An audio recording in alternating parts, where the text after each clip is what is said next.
కోనసీమ జిల్లాలో రామచంద్రపురం వ్యవసాయ రంగంలో ఆధునిక యాంత్రీకరణ అయిన డ్రోన్లు వినియోగం అన్ని విధాల రైతుకు శ్రేయస్కరమని, పెట్టుబడిని గణనీయంగా తగ్గించేందుకు ఈ సాంకేతికత ఉపయోగపడుతుందని రాష్ట్ర కార్మిక శాఖ మంత్రి వాసంశెట్టి సుభాష్ రైతులకు పిలుపునిచ్చారు. ఆదివారం స్థానిక మండల పరిధిలోని ద్రాక్షారామంలో వ్యవసాయ యాంత్రీకరణలో భాగంగా రామచంద్రపురం, కె గంగవరం మండలాల వ్యవసాయ యాంత్రీకరణ కిసాన్ డ్రోన్ పంపిణీ కార్యక్రమం నిర్వహించారు. పూర్తిగా రైతు కుటుంబం నుంచి ఓ రైతులాగే ఆయన మసిలాడు. మరి వాళ్ళ కొడుకు పూర్తిగా జగన్మోహన్ రెడ్డి రైతు వ్యతిరేకంగానే వ్యవహరించారు. దాని ముఖ్య ఉద్దేశం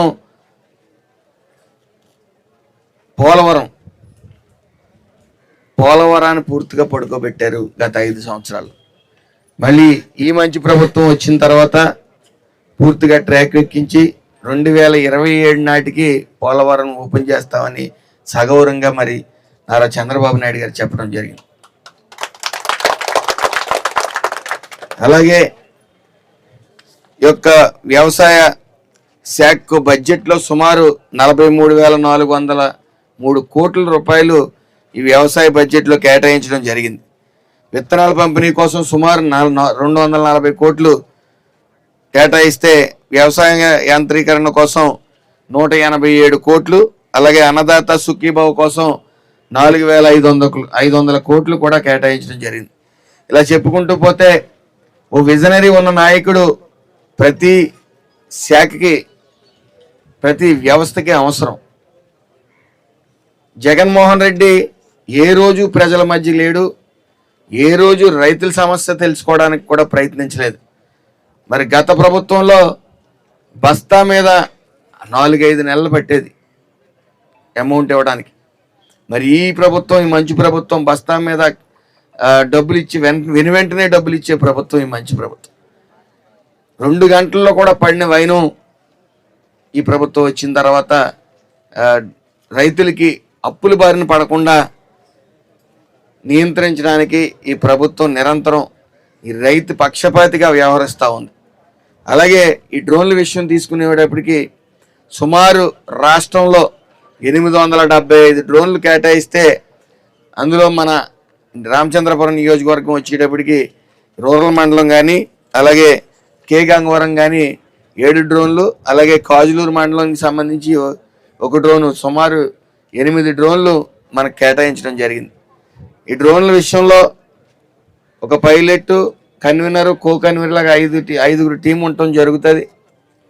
వాళ్ళకి ప్రత్యేకంగా సెంట్రల్ గవర్నమెంట్ ఉత్తర్వుల ప్రకారం వాళ్ళకి 15 డేస్ ట్రైనింగ్ ఇచ్చి ఇది ఈ యొక్క డ్రోన్ వ్యవస్థ ద్వారా ఎక్కడ ఇటు లేబర్ సమస్య అనేది లేకుండా పోతుంది. అంటే మనం నిజంగా ఈ ఎరువులు, ఈ పురుగుల మందులు పిచికారీ చేసేటప్పటికి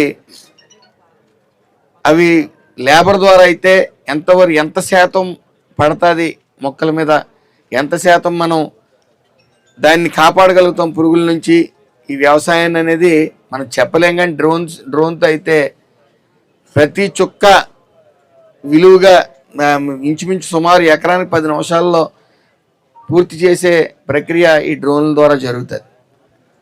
అయితే టెక్నాలజీ, చంద్రబాబు నాయుడు గారు ఒక మాట చెప్తూ ఉంటారు ఎప్పుడు కూడా, మేము గెలిచిన తొలిసారే ఆయన మనకేమీ తెలియదు అనుకుని, నాకు ఈ 75 సంవత్సరాల వయసులో నాకేమీ తెలియదని నిరంతరం నేర్చుకుంటూ ఉంటానే వెళ్తుంది. అలాగే అర్హులు ఉన్న వాళ్ళకి వాళ్ళు వైసీపీ అని మేము గుర్తుంచుకుని తీసేసి పరిస్థితి ఎక్కడన్నా ఉందా రామచంద్రపురంలో కానీ, రాష్ట్రంలో కానీ? ఎక్కడా తీయలేదు.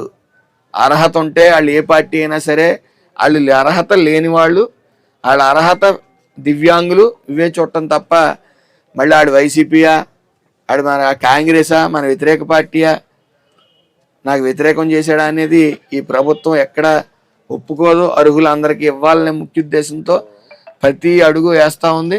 అలాగే కొత్త పెన్షన్లు వస్తాయి, కొత్త రేషన్ కార్డులు ఇస్తారు. అది క్రమేపీ చేసుకుని రావాలి. రాష్ట్రం అప్పుల బారిలో పడ్డది గత ప్రభుత్వంలోనే భారీగా. మరి వాటిని అన్నీ అధిగమించుకుని ఈరోజు సూపర్ 6 ఇచ్చి ప్రతి ఒక్క కార్యక్రమం అలా తీసుకెళ్తా ఉన్నారు. అలాగే ఎన్నికల మేనిఫెస్టోలో హామీ ఇవ్వని కూడా ఎంఎస్ఎంఈ ఫ్లాటెడ్ ఫ్యాక్టరీ కాంప్లెక్స్ కూడా మన ఆదివారపేటలో 11.5 కోట్లతో మరి నిర్మించబోతా ఉన్నారు. చేయడానికి ఈ సోషల్ మీడియాను ఒకటి ఎంచుకున్నారు. వైసీపీ పేటీఎం బ్యాచ్ నిరంతరం ఏదో అభియోగాలు, చెత్త అభియోగాలు, దాన్ని మన కార్యకర్తలు అలాగే లబ్ధి పొందుతున్న రైతులు కానీ ప్రతి ఒక్కరూ కూడా తిప్పికొట్టే ప్రయత్నం చేయండి. ఎందుకంటే ఈ ఇదిగో తోక అనుకుంటే అదిగో పులి అని చూపించే వైసీపీ ప్రభుత్వం, వైసీపీ నాయకులు ఈ రోజున విష ప్రచారాలు సూపర్ 6 చేయలేమన్నారు. ఈరోజు సగౌరవంగా మనం చెప్పుకోగలం.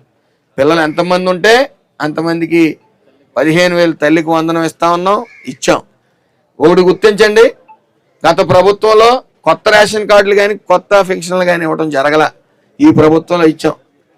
అలాగే ఈ ప్రభుత్వంలో గ్రీవెన్స్ అనేది పెట్టాం. గత ప్రభుత్వం అమ్మఒడి అనేది పెట్టి ఓ బటన్ నొక్కేవాడు. ఈ బటన్ నొక్కిది ఏంటో మాకు తెలియదు కానీ చీకట్లో కూర్చొని ఓ బటన్ నొక్కేవాడు. పడి ఎవరన్నా అర్హులకు పడకపోతే ఎన్ని ఆర్తనాదాలు చేసినా ఎంఆర్ఓ గారి దగ్గరికి వెళ్ళినా కలెక్టర్ గారి దగ్గరికి వెళ్ళినా అర్హత ఉందని తెలిసి కూడా ఇచ్చే పరిస్థితి లేదు. కానీ ఈ మంచి ప్రభుత్వంలో 2 సార్లు గ్రీవెన్స్ రేస్ చేసుకునే పరిస్థితి, ఒకసారి కాదు 2 సార్లు. అర్హత ఉన్న ప్రతి ఒక్కరికి మళ్ళీ కూడా ఇవ్వడం జరుగుతూ ఉంది. రేషన్ కార్డులు ఎక్కడ ఇవ్వని వైనం.